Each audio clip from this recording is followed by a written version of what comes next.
Ito yung labas nung garden.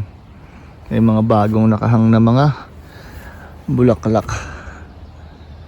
Ayan na yung ating papaya, oh.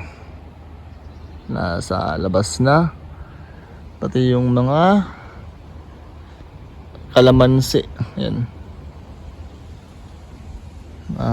June 10. Medyo madamo. Hindi pa ako nakapag ikot ngayon sa ating garden. So, 2 araw na kasi kahapon nagkaroon ng hailstorm. Sobrang lakas ng ulan, tapos may warning pa ng tornado. So 1 week simula nung nag-vlog tayo, and ngayon tayo ay mag-iikot dahil medyo matagal-tagal din tayong hindi nakapag-ikot sa ating garden. So yan.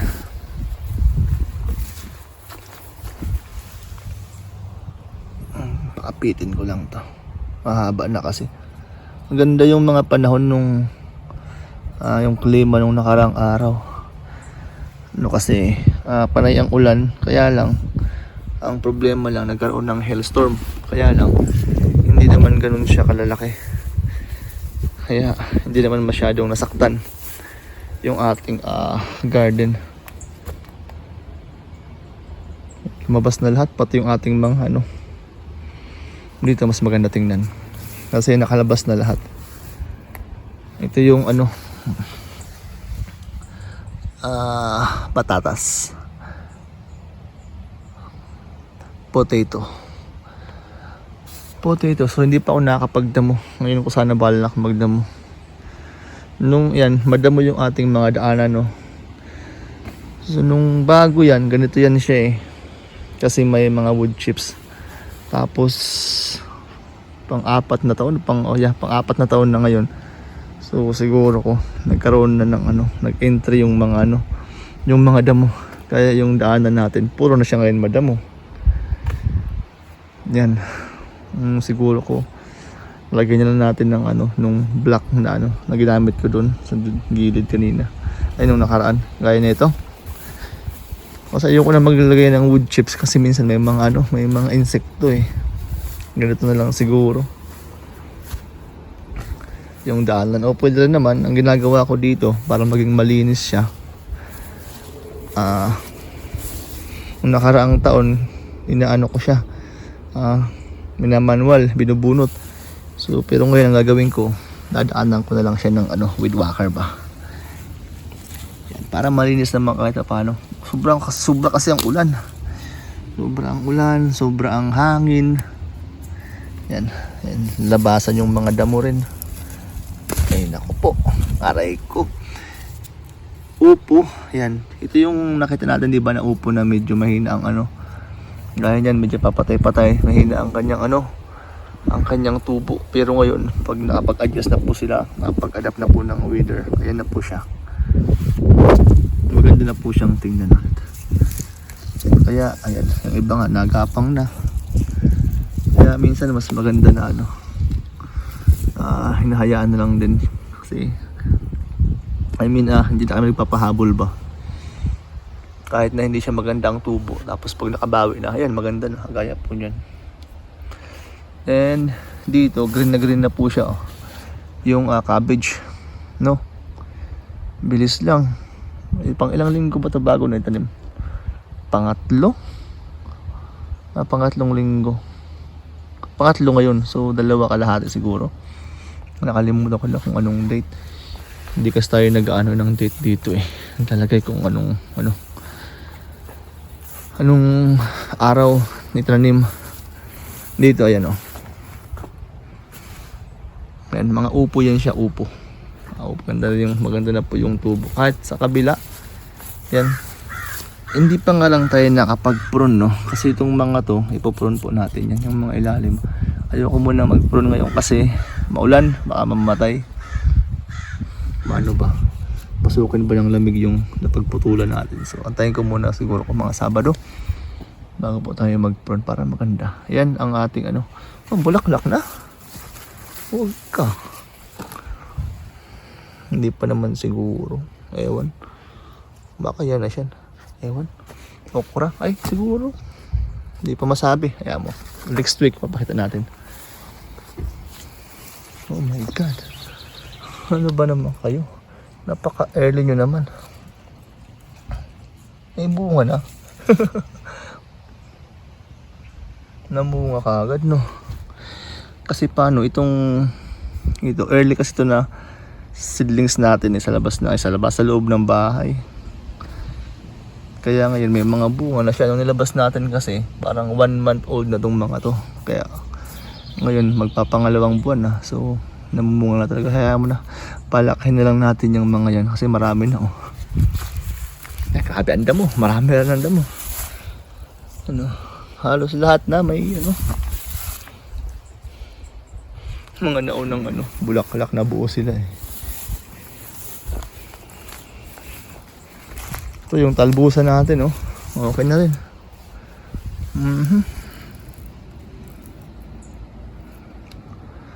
Ito yung gapangan nila. Sobrang ulang kasi kaya yan, oh.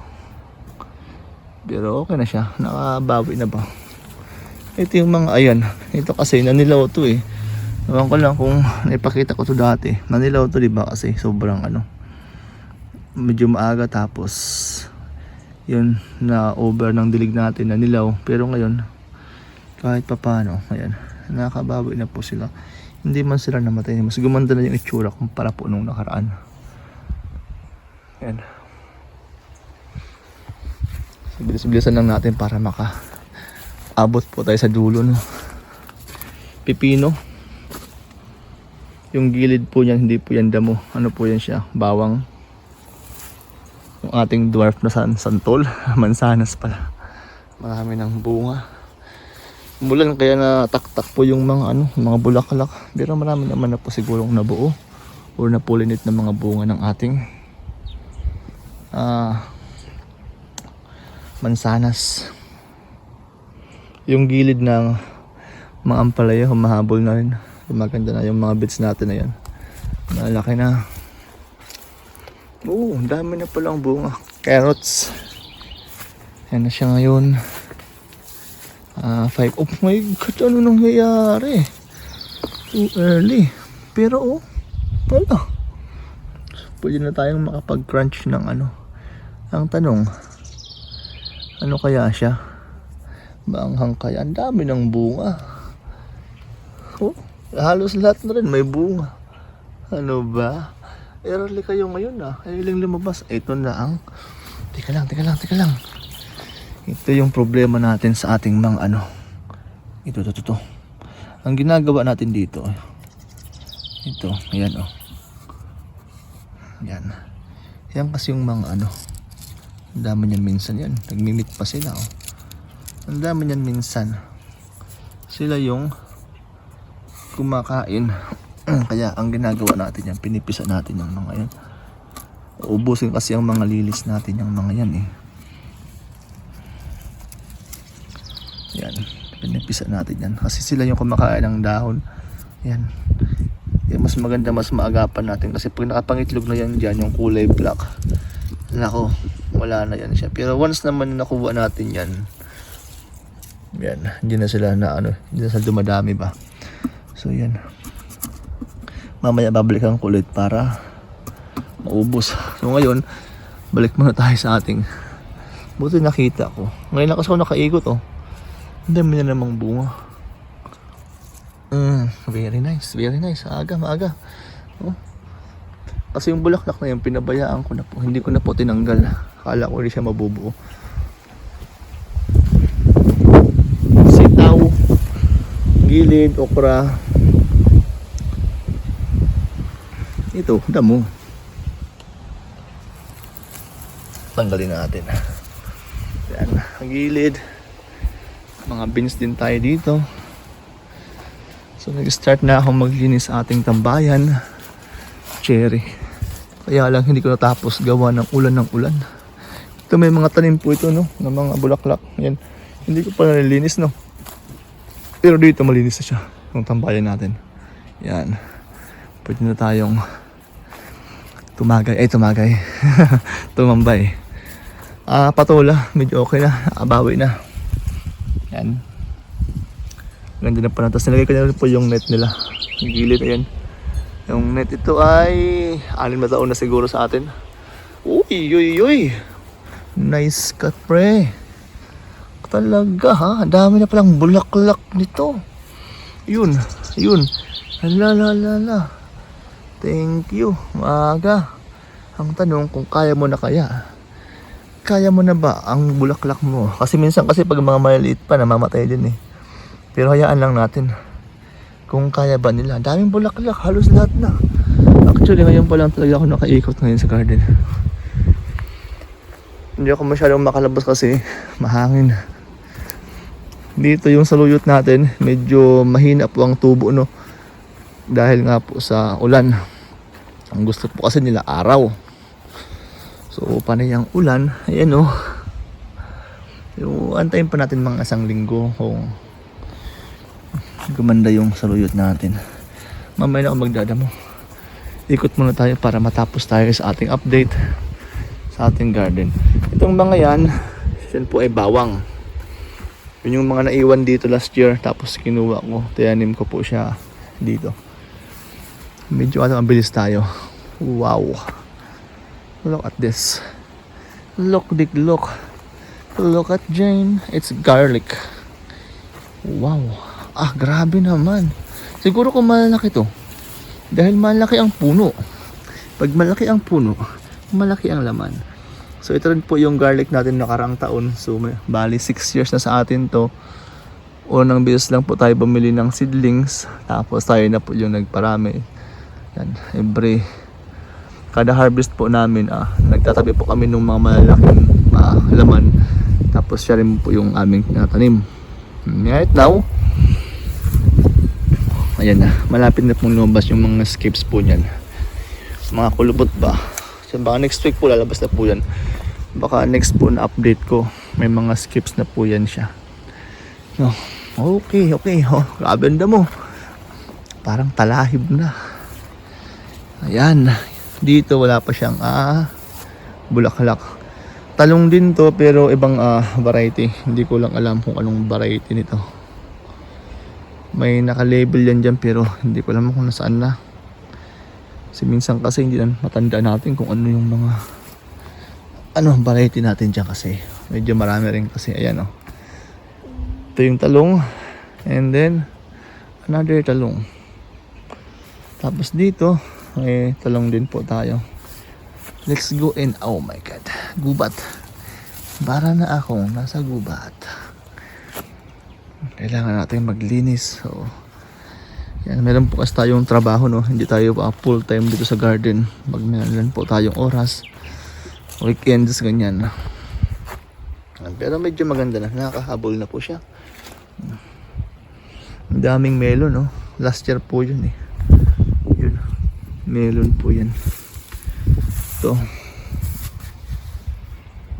Yan, kapangan nila yan, magapang na. So dito wala po siyang plastic mulch, no? Sa kabila mayroon po. Kasi ito, malaki rin yung niya, yung stem ng ating bawang. So mga July, end ng July, pwede na po yan siguro ma-harvest, no? Depende rin po sa panahon. Dito tayo daan. Ito yung ating bagong tanim na mga strawberry. Ayan, yung iba survive. Yung iba naman hindi. Ayan. Pero wala na po siyang damo. Hindi gaya po na kabilang side. Marami na namang damo. And dito, ito talbusan din to actually. Kaya lang mas maganda po yung nailagay nating dito, seedlings. Kasi hindi po siya masyadong nabugbog. At nung nagtanim po tayo ay hindi po siya ganoon kainit. Kaya medyo nakapag-adjust po sila ng maganda. Yung mga naunang tanim po kasi natin, sobrang init po nun. Ito na yung mga huli. Ito. Sila po yung mga ganda na, oh. 2 linggo pa pwede na pa tayo makapagtalabos niyan. 2. End ng June, mga ganun. First week ng July. 2, 3 linggo. Pasok na po yan. Dito, yan na po yung ating ano, ang okra. And dito naman, meron po tayo ditong tanim na kangkong. Mas maganda yung kangkong dito konti kumpara doon sa harap. Why. Kinchay po yan yung mga yan. Ang dami yan, nagkalat po sa ating garden, oh. Kinchay. Yan ay worm. Saan yun? Yan, ala. Okay. Punta po tayo dito. Malapit na siyang maging kulay green. Nangasang buwan pa. O 2 linggo. Ito, mga kinchay ito. Inaapakan lang natin eh. Dito kasi siya nakalagay eh. Yan dyan.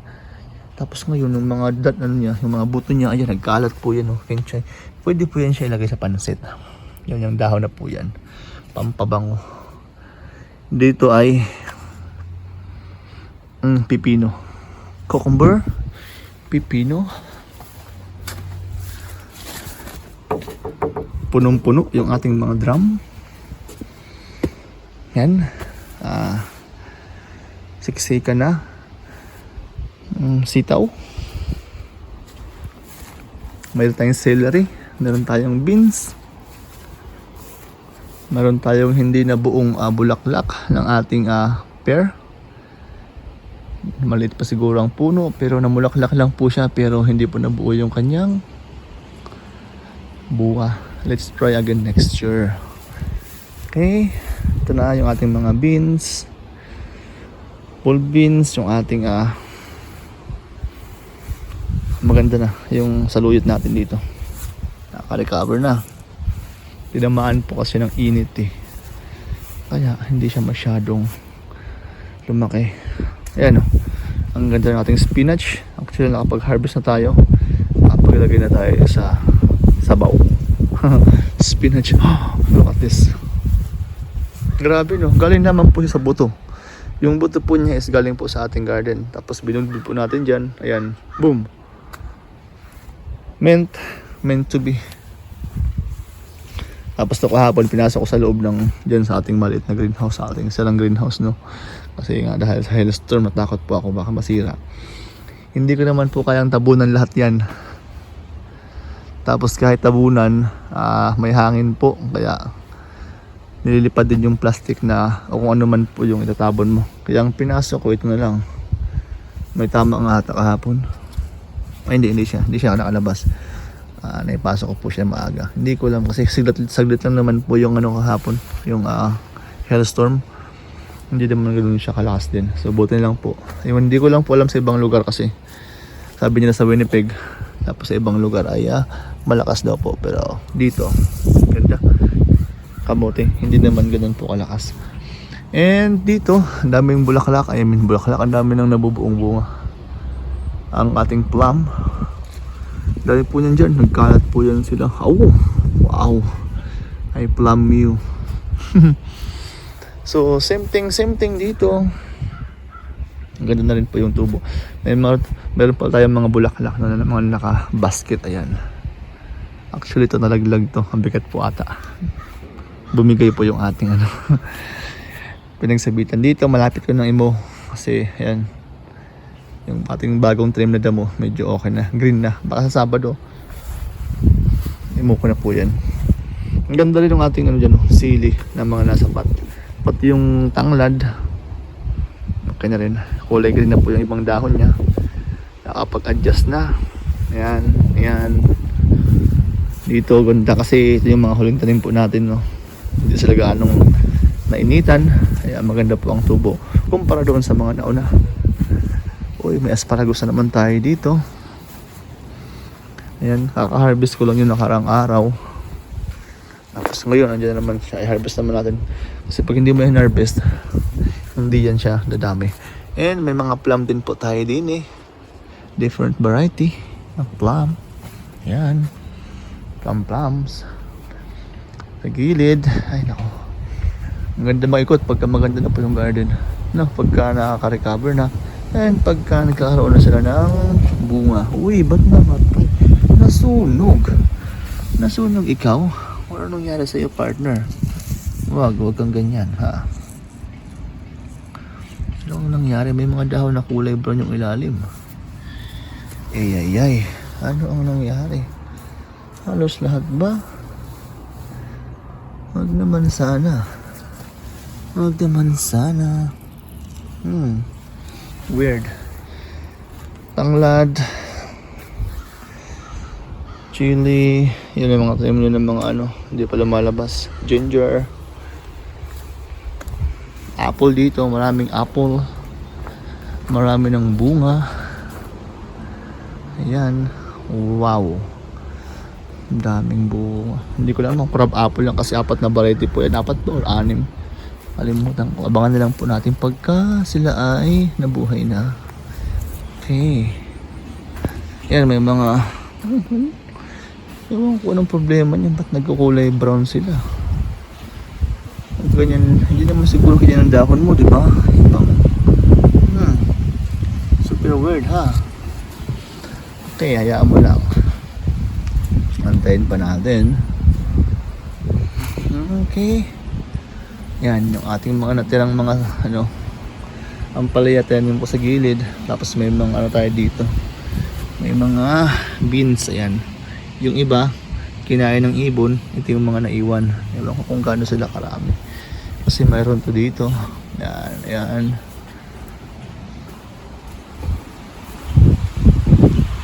At saka maganda na ang ating mga kalabasa. May plum. Mayroon din tayo dyang saskatoon. Saskis. So ito yung ating garden dito. Kung ating titingnan, yan po siya ngayon. Picture natin para sa ating thumbnail. Ay, sorry. Hindi pala picture ang napindot ko. Ito pala, sorry, napatay ko yung video. So continuous lang natin. Mali ako na napindot. Yun, picture. Ang hirap pag hindi na. Gaano nagbablog. Nakakalimutan na. Ito, naunahan tayo ng mga mga kinain ng mga beetles, black beetles. Nabali siya pero nagsanga. Okay. So yung peach apple natin dito, nakapag-harvest na tayo. Pangatlong beses na. Ito marami pa rin. Ay, pang-4 na. Kasi ito yung mga nasa loob, no? Kung pansin nyo, ito yung mga nasa loob ng mga pichay, di ba? Tapos na-harvest natin sa loob, tapos nilipat natin dito. Kinain ng black beetles. Actually, meron pa sila ngayon. Yan. Kasi uminit na naman, kaya lumabas na naman po sila. Pero hindi naman ganun karami. So nakapag-harvest pa rin tayo. Sa kanilang kalahati, sa atin ang kalahati. Mayroon pala ito kung makalimutan. Sa luyot, no? Ayan. Baba. Sa mga gitna. Kasi pag-harvest natin ito, pag naubos na ito, sa luyot naman po siya. After pichay, sa luyot. Batula, namulaklak na rin. Yun. Dito sila. Taas. Flower of 69. Okay, silipin lang natin saglit yung harap ng bahay natin. Ito yung yan siya. Malunggay po natin yan. Nagtalbos na. Kala yan sa loob ng bahay, no? Ito wala pang sumisibol na mga. May mga buto yan po dyan, mga halaman, bulaklak para po next year. Ito yung front, the house. Watermelon bed. Ngayon natin malalamang taon kung maraming bunga yung ating watermelon. Yan, watermelon. Yung kabilang side is melon. Marami na siyang bulaklak actually. Melon, yun. Kangkong, ayan medyo malapad na. Kangkong, ang kabila, alugbati. Yan, kangkong yan. Medyo madamo. Hindi pa nadadamuhan. Alugbati, pwede na makapag gulay. Gulay tayo sa Sabado ng Alugbati para tumalbos ng tumalbos, no? Yan. Okay na, oh. Ito, pwede na po ito. Yan. Ang mga talbos na po yan. Ito. Yun. Ayos. Sahog na lang ang kulang. Damo. Mahina ang ano. Ewan ko kung sa panahon or sa variety ng kangkong yung ayaw mabuhay. Mayroong buhay pero yung iba, karamihan, kaya maraming patches na mamatay. Ewan ko lang ha. Kasi yung sa atin dun sa likod, yung huling time natin maganda naman. So kapag hindi nag-survive tong mga to, magpahabol tayo, no? Sayang naman kasi yung space. Kamote. Ganda. Dami ng talbos, nag-start ng magtalbos. So malapit na rin po itong talbosan natin. At ayan, nakapag-guli na rin po tayo. So ayan.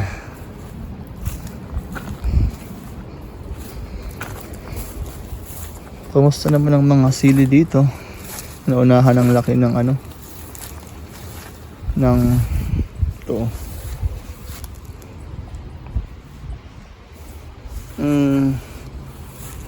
Bawang. Ito malaki na. Tanggalin ko to para dumama yung dahon niya kasi malaki na. Liit yung puno, malaki yung dahon. Marami ng bunga. So okay to. Yan. Naikot po natin lahat ng ating ng ating garden. Simula sa loob hanggang sa labas. I mean himula sa labas, himula sa kabilang side. Ayan. Dito po tayo kaya nag-start and dito din po tayo mag-end po ngayong ngayong gabi. Yan, magandang gabi po and maraming salamat.